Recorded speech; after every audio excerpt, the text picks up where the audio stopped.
హరీష్ రావు గారు దయ్యాలు వేదాలు వల్లించినట్టుగా ఉంది మీ వ్యవహార శైలి. నీతులు ఎదుటివారికే తప్ప మాకు కాదు అన్నట్టుగా మీరు ఈరోజు మాట్లాడుతున్నారు.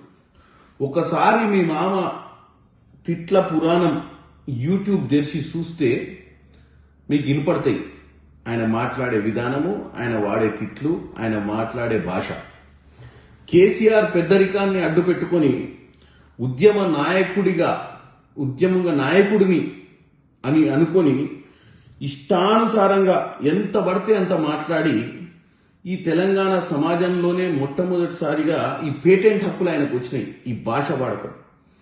ఎందుకంటే ఉద్యమం సమయంలో ఏది మాట్లాడినా చెల్తది, ప్రజల కోసము నీళ్లు నిధులు నియామకాల కోసం మాట్లాడతా అని చెప్పి ఇష్టానుసారంగా ఈ రాష్ట్రంలో గతంలో ఉన్నటువంటి రాజకీయ నాయకులకు భిన్నంగా ఈ తిట్ల పురాణం మొదలుపెట్టిందే మీ మామ కేసీఆర్.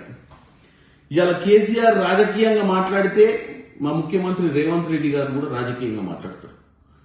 మీరు తిట్ల పురాణం ఎత్తుకుంటే అంతకంటే ఎక్కువ తిట్లు కూడా తిట్టగలుగుతారు.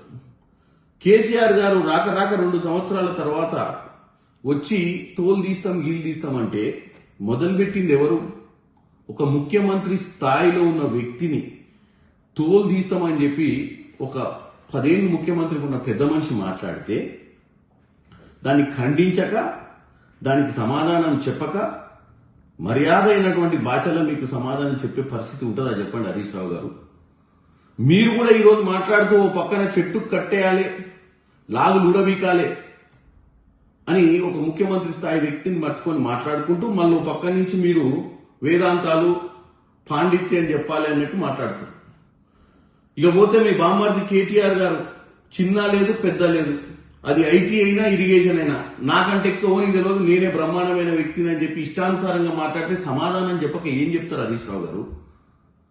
సో హరీష్ రావు గారు ముందు నీతులు చెప్పాలనుకుంటే మీ ఇంట్లో మీ నాయకులకు చెప్పండి.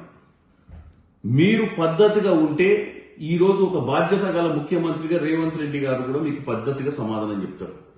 అసెంబ్లీకి రమ్మని చెప్పండి కేసీఆర్ గారిని, పద్ధతిగా మాట్లాడుకోండి.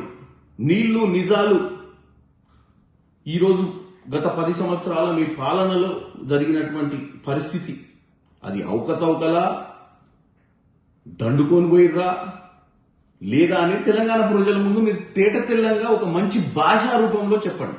మేము కూడా మాకున్నటువంటి భాష, మాకున్నటువంటి పరిజ్ఞానంతో వాస్తవాలు తెలంగాణ ప్రజల ముందు పెడతాం. అంతే తప్ప మీ ఇష్టానుసారంగా మాట్లాడితే డెఫినెట్ గా దంతకంతకు సమాధానం రేవంత్ రెడ్డి గారు చెప్తారు. రేవంత్ రెడ్డి గారు నిన్న ఛాలెంజ్ చేసిండు, గతంలో కూడా చేసిండు ఛాలెంజ్. 23 ఎన్నికలలో మిమ్మల్ని ఇంటికి పంపించిండు. నిన్న కొడంగల్లో చెప్పినట్టుగా 2029లో జరగబోయే రిజల్ట్ గురించి కూడా ఆయన ముందే చెప్పారు. కాబట్టి మీరు ముందు మారండి, మంచి ప్రతిపక్ష నాయకులుగా ప్రజల ముందు మంచి పేరు తెచ్చుకోండి. మేము కూడా ఒక ప్రజాపాలన అందిస్తూ తెలంగాణ రైజింగ్ సమిట్ అనే దిశగా ముందుకు పోతాం. ఇకపోతే బండి సంజయ్ గారు కూడా ఈ రోజు భాష గురించి మాట్లాడుతున్నారు. డెఫినెట్ గా బండి సంజయ్ గారు మీరు కూడా భాష గురించి మాట్లాడుతున్నారు. ఒక ముఖ్యమంత్రి ఇంకో ముఖ్యమంత్రికి విలువ ఇవ్వాలన్న విషయాన్ని, ఒక ముఖ్యమంత్రి ఇప్పుడున్నటువంటి ముఖ్యమంత్రి గతంలో ఉన్నటువంటి ముఖ్యమంత్రికి విలువ ఇవ్వాల్సిన అవసరం ఉంది అని చెప్పడాన్ని మేము స్వాగతిస్తున్నాం. నేను చెప్పిన విషయాలు మీరు కూడా ఆ దద్దమ్మలకు చెప్పమని కోరుకుంటున్నాం. అసలైన తొలి వెలుగు. ఫాలో వాట్సాప్ @తొలి వెలుగు అఫీషియల్.